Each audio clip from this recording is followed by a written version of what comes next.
नमस्कार. पनवती नावाची एक कॉमेंट आहे. त्या कॉमेंटमध्ये असं चित्र आहे की आदित्य आणि उद्धव ठाकरे एका बाजूला उभे आहेत आणि आदित्य ठाकरे उद्धव ठाकरेंना हे सांगताहेत की ही बघा ही पनवती, आणि खाली संजय राऊत यांचा फोटो आहे. तो फोटो म्हणजे ही पनवती आहे असं आदित्य ठाकरे म्हणतात आणि उद्धव ठाकरे असं म्हणतात, तुझ्या कटार तोंडामुळे माझे आमदार गेले, महापालिकेत सत्ता गेली, शिवसेना फुटली, माझा महाराष्ट्र माझ्यापासून लांब गेला, माझे खासदार माझ्यापासून लांब गेले. खरं आहे मित्रांनो, या संजय राऊतच्या तोंडाळ स्वभावामुळे आणि या अशा विचित्र वागण्यामुळे आणि प्रत्येक मीटिंगमध्ये प्रत्येक वेळेस हा समोरच्या त्यांच्याच पक्षाच्या खासदारांना आमदारांना अशी तुच्छतेची भाषा वापरतो. आजच सकाळी एक दिल्लीमध्ये मीटिंग झाली आणि त्या ठिकाणी सगळ्या खासदारांना बोलवण्यात आलं होतं, पण 3च खासदार आले. तेव्हा संजय राऊत हे चेकाळले आणि त्यांनी गद्दार म्हणत वेगवेगळ्या पद्धतीच्या या खासदारांना दूषण दिली.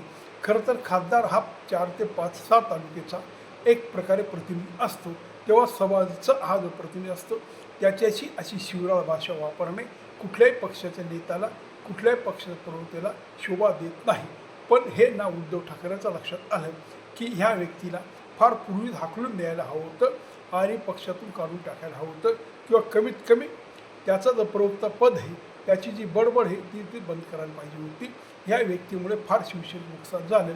सुरुवातीला शरद पवारांकडे जाण्याचा जो मार्ग दाखवला तो ह्याच व्यक्तीने दाखवला आणि यानेच उद्धव ठाकरेला उल्लू बनवलं आणि त्यानंतर मग उद्धव ठाकरे मुख्यमंत्री झाले आणि तिथून सगळं बिनवलं.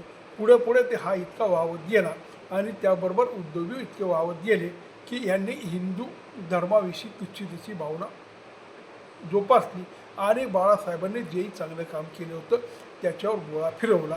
म्हणजे जी शिवसेना एवढ्या ताकदीने बाळासाहेब उभी केली त्यासाठी एवढे मोठे प्रसंग घेतले, ती शिवसेना यांनी अक्षरशः 5 वर्षाच्या आतच पूर्ण बुडाली.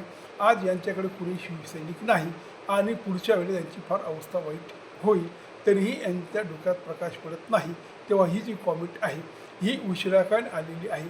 तेव्हा हे काम लवकरात लवकर उद्धव ठाकरेंनी करावं आणि संजय राऊतला हाकलावं, म्हणजे थोडाफार पक्ष पुढे ऊर्जित अवस्थेत आला तर आला, नाही ते अजून 1-2 वर्ष संजय राऊत प्रवक्ता राहिले आणि अशीच बडबड करत राहिले, अशा शिव्या देत राहिले तर उरलं सुरलं शिवसेनासुद्धा संपेल आणि मग उद्धव ठाकरे आणि अजिंक्य ठाकरे हे दोघंच बाबा शिवसेनेचे सभासद राहतील.